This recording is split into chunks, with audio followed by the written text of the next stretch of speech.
Hi, Lynn. Thank you so much for reaching out to me about that article in Podcast Business Journal.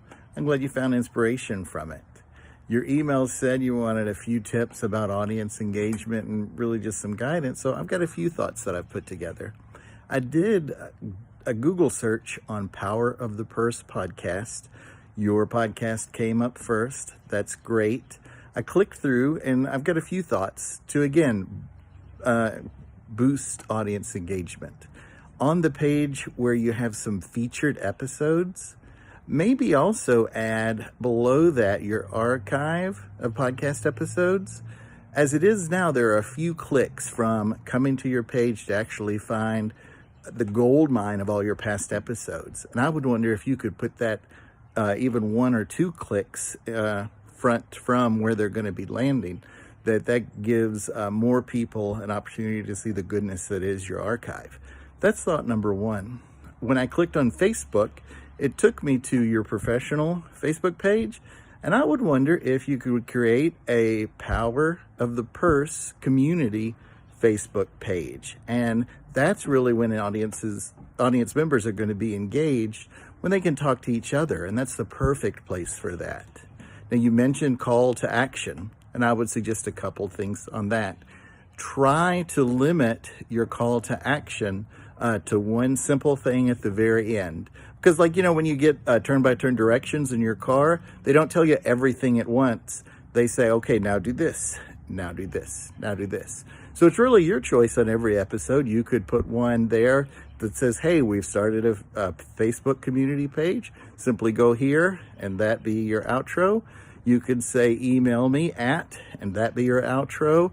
Or it could be that rather than sending them anyplace else, just tell them, hey, if you like this episode, tell someone about it. I think face-to-face connection gets a little more engaged listener than someone who does find it just after a Google search, especially from their intake at the beginning. All right, so that's thought number 1. I did listen to a few of your shows, and I've got a couple of thoughts. You interview folks right now. As you ask them to give their contact information, maybe let them give their contact information right after an amazing point that they make, at about maybe the 20-minute point, where you say, oh, good point. If someone else wanted to know more about this, where could they find you? And then continue for another 10 minutes or so. So you've given them the information, given them the opportunity to promote themselves. And then at the end, you have your clear call to action. So they're separated in time as your episode progresses. That's another thought. I'm thinking that maybe, your audience may want more of you.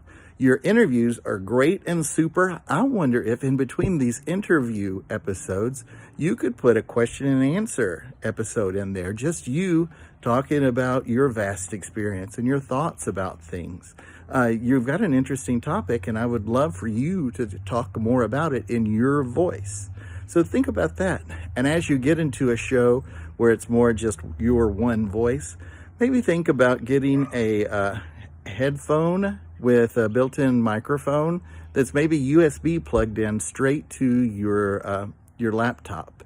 I think that would make your audio quality better, and you could also use that with your interviews. So that would give a little bit of like a radio quality to it. You're the host, you're in great quality, and the person you're interviewing is calling in. That would be something to consider.